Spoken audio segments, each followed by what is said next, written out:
Wonder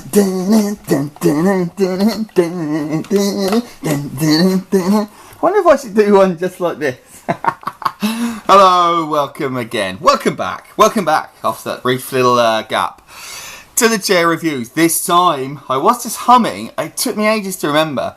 I was humming the old theme from TMF Uncle.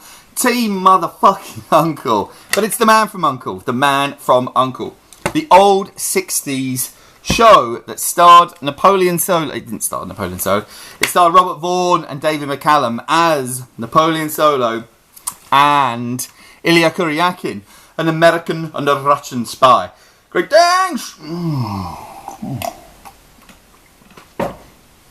Pretty thirsty.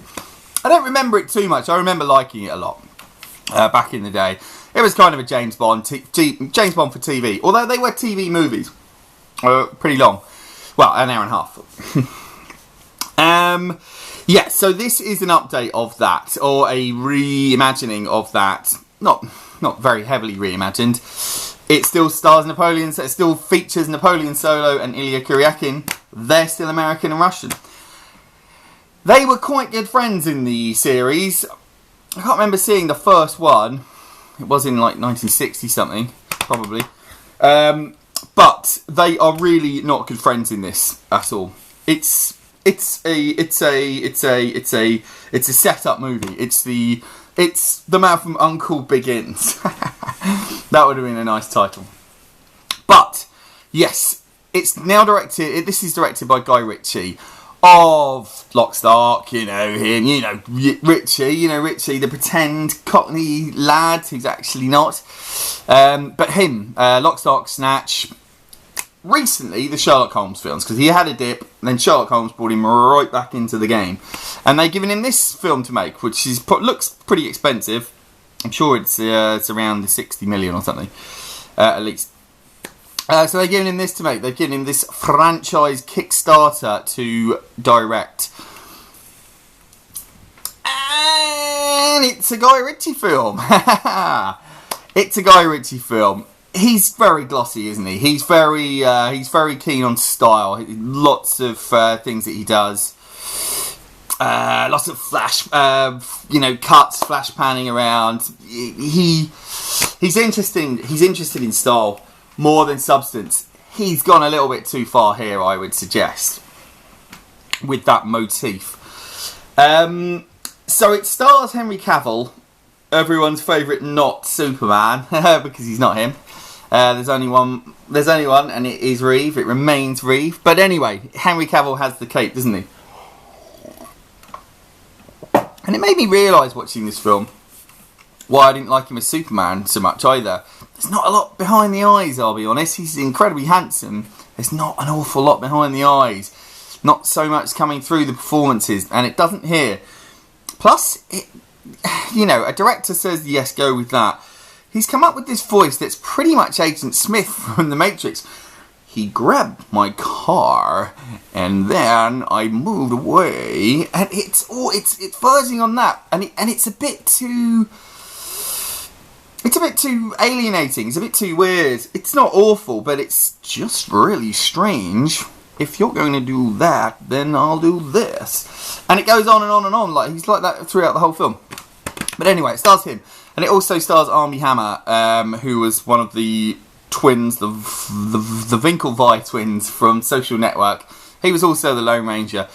He's Ilya Kuryakin. I warmed to him a little bit more, actually. He's a dead hard Russian guy. And he has quite a few moments, I think. And it also stars Alicia Vikander, the ubiquitous Alicia Vikander of Ex Machina. And she's pretty... I warmed to her. It's not hard to warm to her. But she's pretty decent as well. They're all okay. I mean, Cavill's the worst of the bunch. Hugh Grant turns up as Waverley, who was played by Leo G. Carroll, a Hitchcock stalwart back in the series. And he turns up and he adds a little bit of a spark. I quite like Hugh Grant. I think he's quite good. Soft spot. But yeah, the film. Here's the thing. The film. What's it about? I mean, that's it. I read a recent thing about a recent article about Mission Impossible unwrapping the layers and there being nothing there. Well, my Christ, this makes that look like Kafka or Citizen Kane or bloody, I don't know, Mulholland Drive. There's nothing here. There's nothing here. The story is just vague nuclear nonsense with some baddies with not much depth and with some goodies with not much depth either. There's nothing here. It is empty. It's like a loo roll. It's like a Ferrari. You open it up and there's a Metro engine in there, really. Because it's got gloss and it's got stars, it's got expensive hotel rooms and it's got handsome people, but there's really nothing. There's no story, and it becomes style over substance. One of the other things I don't like about it is part of that style used. It seems to be, I mean, Ritchie's obviously quite a fan of Tarantino. And there's too much of it in this kind of mock Sergio Leone music all the time. Really blaringly loud, just in between scenes where somebody's walking along in slow motion. It's going for no reason. And it's just uncomfortable.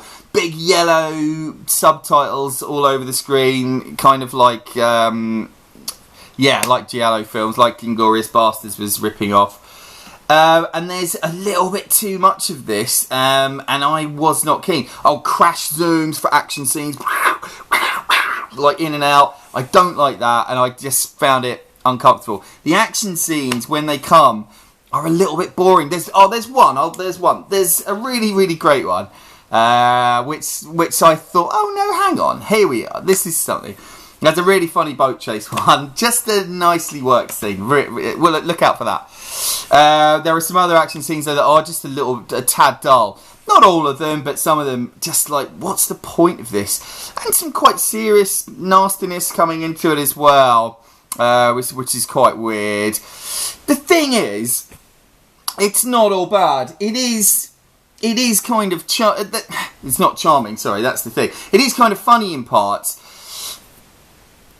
Yeah, chucklesome, you know. It's not a bomb. It's just empty. There's just nothing to get to grips with. There's nothing. It's never truly like bizarrely fun. It stops and starts in too many places, and as I said, like you get to an action scene and you go, oh, here we go, and it's actually kind of dull, and it shouldn't be like that. It's glossy, but without being truly just off the wall caper. It's never like that. It takes itself a little bit too seriously in the wrong places. But it's not a disaster. Yeah, when I wrote the thing, I came across a little bit harsh, I think. But it's not a disaster. I didn't. Yeah. I've struggled.